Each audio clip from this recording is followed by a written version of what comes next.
बच्चे ने दी माँ बाप को एक सीख। एस्टरिस्क किसी गांव में एक बूढ़ा व्यक्ति अपने बेटे और बहू के साथ रहता था। परिवार सुखी संपन्न था, किसी तरह की कोई परेशानी नहीं थी। बूढ़ा बाप जो किसी समय अच्छा खासा नौजवान था, आज बुढ़ापे से हार गया था। चलते समय लड़खड़ाता था, लाठी की जरूरत पड़ने लगी। चेहरा झुर्रियों से भर चुका था, बस अपना जीवन किसी तरह व्यतीत कर रहा था। घर में एक चीज अच्छी थी कि शाम को खाना खाते समय पूरा परिवार एक साथ टेबल पर बैठकर खाना खाता था। एक दिन ऐसे ही शाम को जब सारे लोग खाना खाने बैठे, बेटा ऑफिस से आया था, भूख ज्यादा थी सो जल्दी से खाना खाने बैठ गया और साथ में बहू और उसका एक बेटा भी खाने लगे।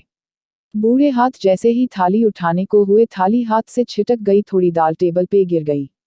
बहू बेटे ने घृणा दृष्टि से पिता की ओर देखा और फिर से अपना खाने में लग गए। बूढ़े पिता ने जैसे ही अपने हिलते हाथों से खाना खाना शुरू किया तो खाना कभी कपड़ों पे गिरता, कभी जमीन पर। बहू चिढ़ते हुए कहा, हे राम, कितनी गंदी तरह से खाते हैं, मन करता है इनकी थाली किसी अलग कोने में लगवा देते हैं। बेटे ने भी ऐसे सिर हिलाया जैसे पत्नी की बात से सहमत हो। उनका बेटा यह सब मासूमियत से देख रहा था। अगले दिन पिता की थाली उस टेबल से हटाकर एक कोने में लगवा दी गई। पिता की डबडबाती आंखें सब कुछ देखते हुए भी कुछ बोल नहीं पा रही थी। बूढ़ा पिता रोज की तरह खाना खाने लगा, खाना कभी इधर गिरता कभी उधर।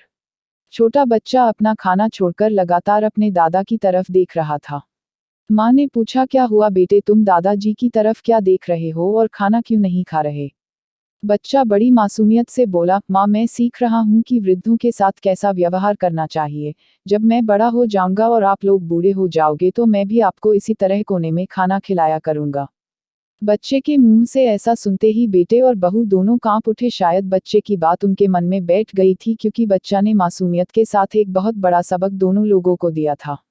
बेटे ने जल्दी से आगे बढ़कर पिता को उठाया और वापस टेबल पे खाने के लिए बिठाया, और बहू भी भागकर पानी का गिलास लेकर आई कि पिताजी को कोई तकलीफ ना हो। इस कहानी से शिक्षा मिलती है कि माँ बाप इस दुनिया की सबसे बड़ी पूंजी हैं। आप समाज में कितनी भी इज्जत कमा लें या कितना भी धन इकट्ठा कर लें, लेकिन माँ बाप से बड़ा धन इस दुनिया में कोई नहीं है।